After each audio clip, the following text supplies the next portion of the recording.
Welcome to another edition of Crime News with Mark Solomon. It is Tuesday, June 6, 2021. And first off, I want to say today's episode is not about the Lori Vallow case, but I will say one thing. In at least one, maybe two places, I had mentioned that Alex Cox had died of pulmonary edema. And I want to make a big correction. I misspoke. I did not mean that. The autopsy was very clear, and we were talking about, both pulmonary edema and pulmonary embolus. Alex Cox died, according to the autopsy, of pulmonary embolus, blood clots in his lungs. I had been speculating about pulmonary edema caused by the naloxone. That's the Narcan that was administered probably by the EMS. So let me just clear that up for all my regular viewers. I apologize. I did not mean to make that confusing, and I think I did. So definitely not pulmonary edema, which is swelling or liquid in the lungs. So today's episode is about something completely different. There was a small boy named Samuel Olson who was killed in Texas, and today's video is about that, Theresa Balboa and her two co-defendants. Let's dive into that.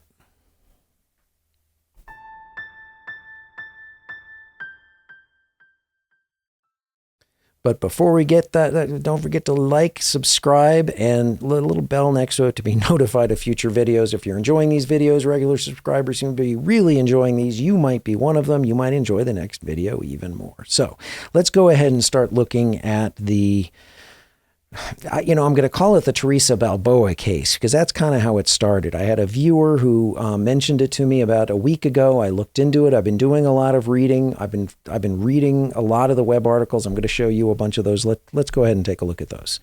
So first off, let's look at the timeline of what happened. First off, when I got this this tip that this case was out there, it turns out Theresa Balboa had been charged with tampering with evidence for the death of the 6-year-old little boy. He was 5 years old at the time, turned 6 during the investigation. This is about a month and a half ago, a little bit more. So let's talk about the timeline. And it says here that he was killed around May 10, 17 days before he was reported missing. Let's just go right into this timeline. So April 30 was the last day he attended school.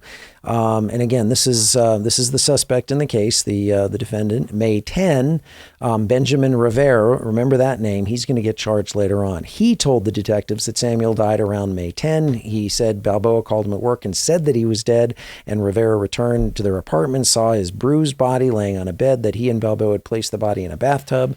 According to court documents, text messages show them later discussing moving the body. 3 days later, May 13, Rivera said to police that they went to Walmart, bought a plastic bin and some duct tape. This is, shaping into a true body disposal case, which is what they're charged with.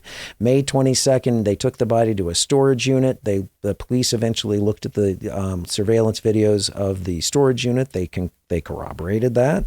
May 27 is when it gets interesting. This is when the police, who had not been alerted to this case yet, they received a call that 5-year-old Samuel was missing from Southwest Houston. Officers responded to the house and interviewed Dalton Olsen. We'll get to him in just a minute. And a man dressed as, Samuel's mother and told them that Samuel's mother and a man dressed as a police officer picked him up that morning around 7 a.m. Balboa, that's the father. Dalton Olsen's son is Samuel, the dead small boy. And Balboa said that the officer, she would be charged with kidnapping if she didn't turn him over. This was their first story to police. Then, May 28, multiple family members were questioned, several inconsistencies in Balboa's story. Next day, they put out alert on Samuel. May 31, and search for the boy continues, and they were already thinking that this was not going to end well, and it did not. And June 1st, a man said he booked a room. Now, turns out this was a Crime Stoppers tip. We're going to get to him in a second. He is co-defendant he's the third co-defendant. There's Theresa, Rivera, and this third person. And he said he booked a room for Balboa under his name in the Western Inn in the Western Gibson Street in Jasper, Texas. Surveillance video confirmed that. And these are Ms. Balboa's booking photos, and Crime Stoppers said that they wanted the information. And these, the charges all stemmed around June 2nd because that's when the police went to the hotel and they found the body of Samuel Olson. Not good. So, she was then charged. And again, these news articles are all dated June 3rd. We're going to get to the court case in just a little bit, but she was actually charged on June 2nd. That's when the case was filed. And again, she said that she had given the boy over to the boy's mother. The boy's mother and the boy's mother's attorney totally disagree with that version of events. So I said I'd talk about the father. And again, this is a peculiar story. And the reason I'm doing kind of a good video on it is because there's a lot of things here that literally just don't add up. So this is Dalton Olsen, the father, which, remember, he was interviewed with, the first defendant, Theresa Balboa. They were interviewed together, and apparently Dalton Olsen, the father, who has not been charged in this case yet, they interviewed police together. They it seemed from the articles, both came up with a story that they gave the kid over to the kid's mother. Apparently, there was a lot of information saying that this guy, Dalton Olsen, has had a big custody battle with apparently his ex, Sarah Olson, who never got little Samuel. So kind of strange. This guy was never charged. But she gets to court. Her bond is set for $500,000. And then there's some co-defendants here. And I did some just basic searching. I was trying to find out, were there any murder charges? And oddly enough I cannot find any, not a single murder charge. And so here I am looking at, it says here the third person. Remember I talked about Mr. Rivera. He was the one who actually helped move Samuel's body. He was charged apparently about 13 days ago.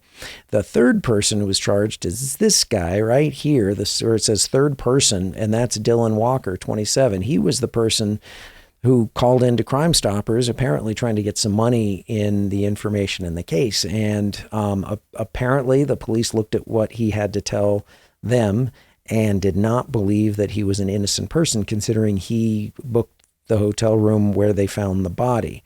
So these three have all been charged, and I, for the life of me, cannot find where anybody has been charged with murder.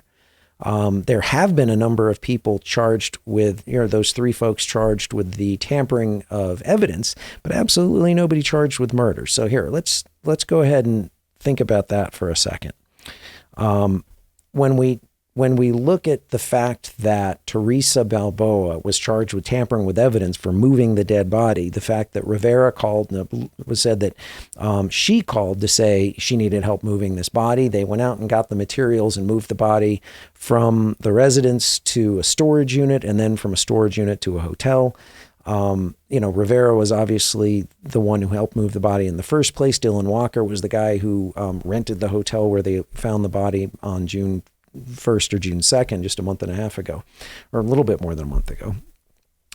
Again, nobody's charged with murder. And so part of what they found in the autopsy, they actually found in the autopsy that he was, it was a blunt force trauma to the head. Let's take a look at that autopsy. So this is an article dated June 24th, and it was talking about how the murder weapon used to kill the 5-year-old Samuel Olson may have been found, as the second person charged in the connection with his death was released on the $100,000 bail. Benjamin Rivera, confined to house arrest, must wear a GPS. And they said that after the bond hearing, police are conducting tests on what may be the weapon used to kill Samuel. She did not provide further details about where it was or what it is. However, when we look at the autopsy, what they said was investigators immediately released that Samuel died from homicidal violence and blunt force trauma, but no one has yet been charged in his death. And again, this is article dated June 24th. June 24th. I mean, they've literally had 3 weeks from the initial charges. They know that at least Theresa Balboa was there after the death, either found the boy or was involved in it. Dalton, the father, wasn't involved at all. And My first suspicion anytime there's something like this is it's probably the parent. But at the same time, if it was the jealous girlfriend, I don't know. What do you think? Put it in the comments below. Okay, let's take a look at the court case. I think it's pretty instructive when we look at what happened to see how the court case has progressed. So she's been charged with tampering with a human corpse. When we look at the activities, this allows us to look back and see that June 2nd, this case was first filed.